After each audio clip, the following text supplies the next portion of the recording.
Hello everyone, and welcome back to our channel.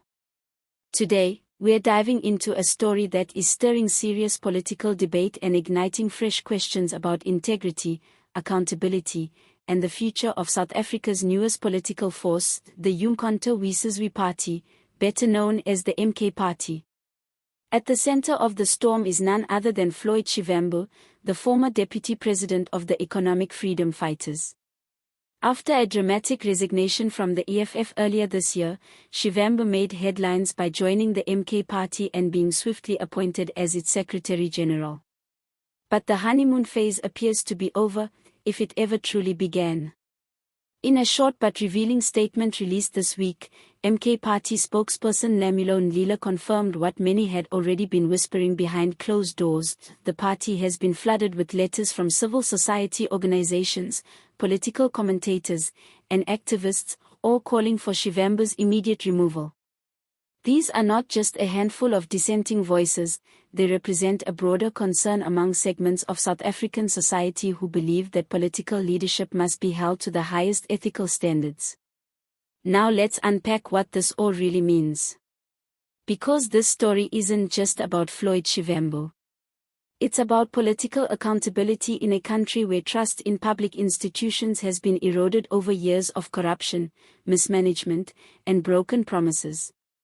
While the MK party hasn't released the full contents of the letters, sources close to the party suggest that the concerns stem largely from Shivambu's controversial past with the EFF. Specifically, there are still unanswered questions around his financial conduct, allegations that never quite disappeared despite the EFF's public defense of him.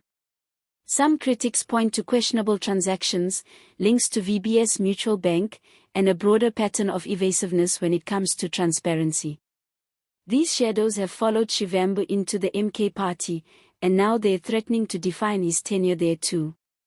When Shivambu made his high-profile jump from the EFF to the MK party, many saw it as a tactical win for former President Jacob Zuma's political project.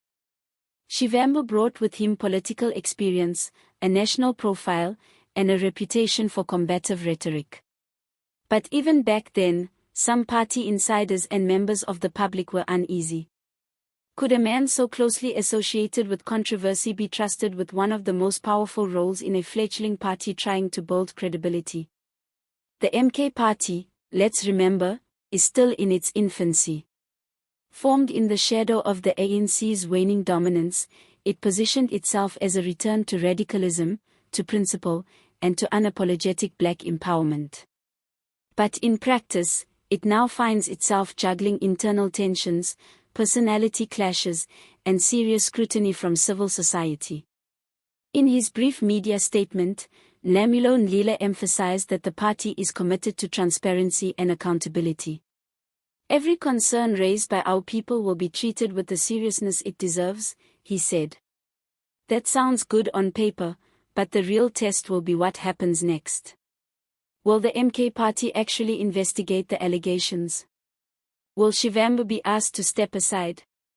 Or will this be another case of political loyalty outweighing the public interest? For now, Shivambu has remained silent. No media statement. No tweet. No press conference to address the swelling tide of discontent. And that silence is only fueling more speculation. Is he preparing to defend himself? Or is the party buying time to decide how to handle what could become a serious public relations disaster?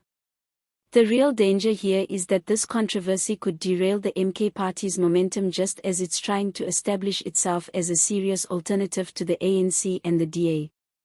The 2024 general elections gave the party a surprising amount of support, largely thanks to Zuma's grassroots appeal, particularly in KwaZulu-Natal.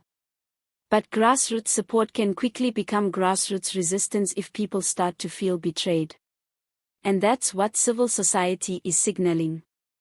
Their message is clear: you cannot build a new party on the ruins of the old, only to bring along the very behaviors that disillusion voters in the first place.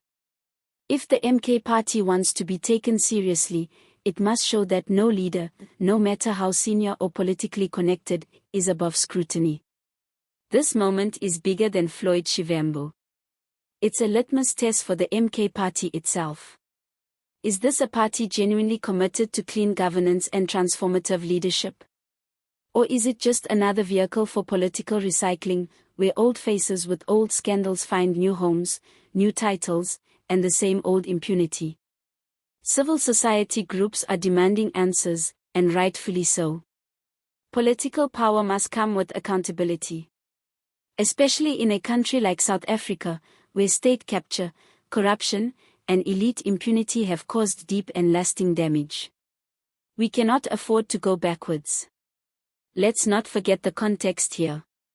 South Africa's political landscape is changing rapidly. Voters are disillusioned. Youth unemployment is sky high. Municipalities are failing. And people are hungry for real leadership, leaders who serve, not just survive. That's the context in which this Shivambu controversy must be seen. What happens next will tell us a lot. If the MK party decides to ignore the voices of civil society, it risks alienating the very people it claims to represent. But if it acts decisively, if it investigates, holds people accountable, and puts integrity above loyalty, it could send a powerful message that the political culture in this country is finally starting to shift. So what do you think? Should the MK party remove Floyd Shivambu as Secretary General? Do you believe the party can maintain credibility with him in such a powerful position? Or is this just another case of political mudslinging? Let us know your thoughts in the comments. We want to hear from you, because your voice matters in shaping the future of this country. Don't forget to like this video, subscribe to the channel, and hit that notification bell so you never miss an update on South African politics.